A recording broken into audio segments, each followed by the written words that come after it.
like-minded company that comes to want to learn from us about our environmental practice. This is a two-way street, and I feel really lucky in my job because I learn a lot from my guests. And you maybe didn't think that you were going to teach me things today, but I would love, and I'm sure all of us would love to hear from each one and every one of you a little bit about your journey and maybe what's been inspiring so far. Do you guys mind if we just go down the line and just tell us something that's been really, really cool, or a goal that you're seeing yourself meet, or anything like that? We'll start on this end. Oh, you'd start with me, huh? Oh, gosh. I've said this before to yes, speak up, it's loud in here. Okay. What has surprised me is there's an amazing amount of hope out there among people which otherwise you would think would feel despairing. And all it takes really is just a chance. And when you see programs, organizations, and people helping other folks get out of the vortex of poverty, that gives them hope for a better future. And so there hasn't been a whole lot of despair out there from what we've seen, and so that's been sort of the affirming thing of this trip for me. Cool. Thanks. You're next. I've only been on this 3 days. Yeah, I just wanted you guys to Okay, I'm the new guy, so I got to pull something out real quick. But so today was my first day as a non-cycling day, and it's very inspiring to see what people do to work at a place like the Mission across the street. They're working really hard, and their payment is not in cash, so it's good. The generosity of all of our hosts of every place we go. We certainly have lost no weight. No poverty of food here for us. It's just great. Everywhere we go, everything's set up. We don't have to worry about anything. It's inspiring in itself. I'm just going to echo that, the way that people open their hearts to us, really strengthens your view of humanity. Things you see in the news, only a small part of what's really happening. All right, speak up. It's loud out here. We're making beer. One of the remarkable things, one of the most touching things about this experience, I don't know if any of you can really imagine, because we couldn't imagine it ourselves before we left, what it was really going to be like to gather together and travel and live and work together as a group for our 100 days. Early on when we started this, we talked about rest days. There are no rest days. Okay? There are some personal days, but there are no rest days.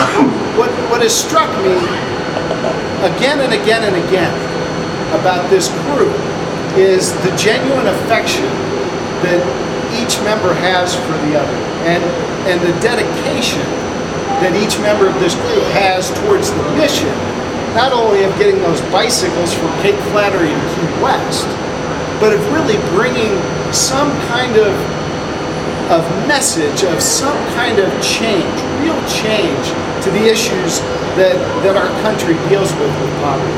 And so it really has to do with the affection of this group that I would really like to.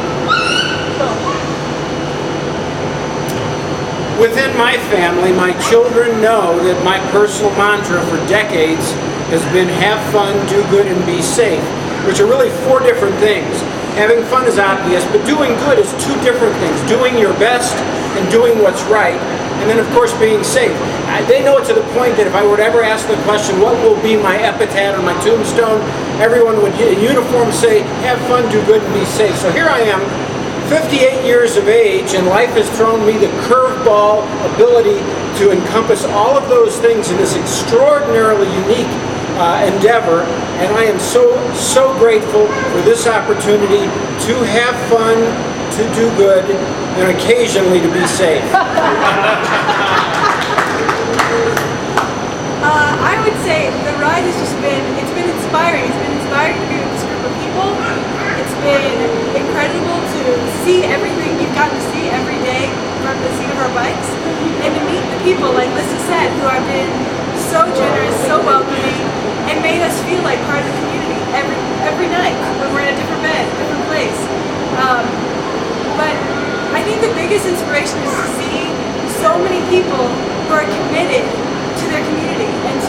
change and to really helping people who need the help.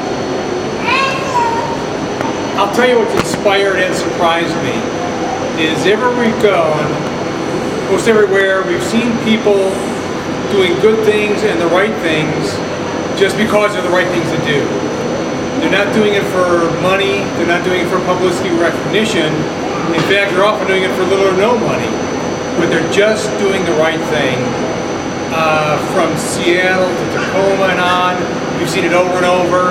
And the spark plug and driving force has almost always been a woman.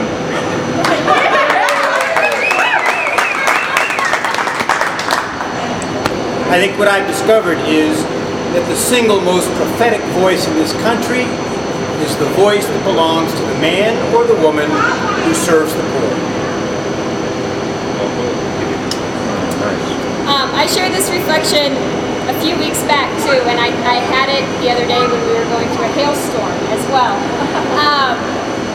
That no matter what, we've gone through some incredible scenery, some incredible country, and we have gone through hail, and we've gone through sleet and rain, and no shoulders, and just horrible conditions. And there were so many times that I was riding my bike, and all I could do was concentrate on the road so that I didn't fall off or go into the road, and there's cars passing me at 65 miles an hour, and I was so concentrated on staying up on my bike that I didn't necessarily get to enjoy the things that were around me. And I thought about that in relation to the people that live in poverty, and how often they're so worried about what they're going to eat, where they're going to sleep, what's happening the next day, that they don't get to enjoy life as much.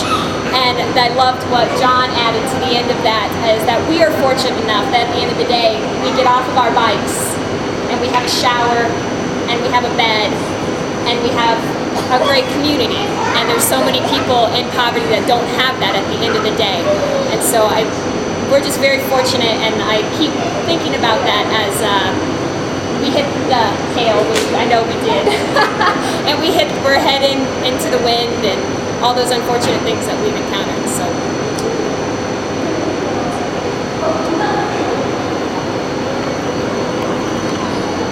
When I first heard Father Matt talk about Catholic Charity's commitment to raising awareness and trying to reduce poverty in America, I knew I had to be part of it. And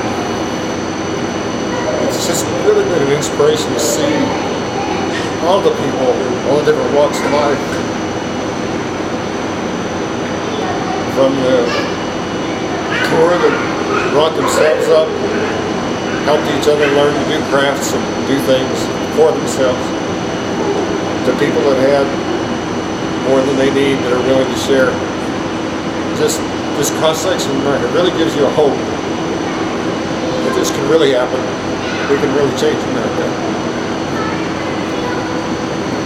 It's been inspiring to me two different ways, probably, as far as the people that we've met and the organizations, the facilities that we've toured, and how a lot of times that started with one person's idea. It wasn't like this big company that decided as a company to do something. It was one person that thought they could change something and change something significantly in their community, and to see that blossom into something that's been as just that affects the community as much as the Aloha Inn did in Seattle and some of the other places that we've toured. And much like this company just growing out of one or two people, or even our ride growing out of Father Matt's idea, it's very inspiring that even if you feel like you're just one person, that can grow into something more than what you ever thought, was possible. And the scenic beauty. I'd been to Colorado a couple times, but never the upper Northwest in the West. And to see that, and to have the privilege to see that from the seat of your bike, is just goosebumps. Because even one day we went into Yellowstone in a van, and it was beautiful. We hopped out, we saw stuff, we thought it was a beautiful day, and then to ride in there the next morning on your bike, it was familiar, but it was totally different. And it's just been a privilege to see such a beautiful part of our country on the seat of our bikes. I'd like to raise a toast, a virtual toast to the team.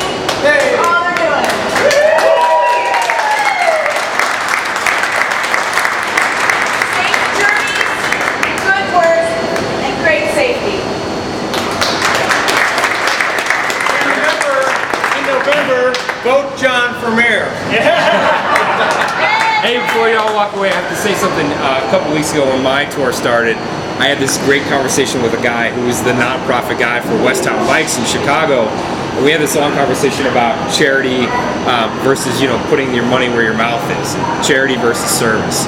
And all of you doing this is really putting your money where your mouth is. Super inspirational. Before I start crying, the rest of you, I have a joke. And we did, right, great. So Brian and I rode our bikes from Chicago to Minneapolis, Chicago to Milwaukee, 100 miles. And I commute daily, but commuting in Fort Collins, if you've gone 15 miles, you've pretty much gotten lost twice. So for me to get on a bike for 65 miles, I had like chrome pants on, not compression shorts, and my ass hurt so bad. He looked at me and he goes, "I got a dinosaur in my pants," and I'm like, "Oh geez, this isn't good." He's like, "Megasaurus." So there you go. You should take that joke.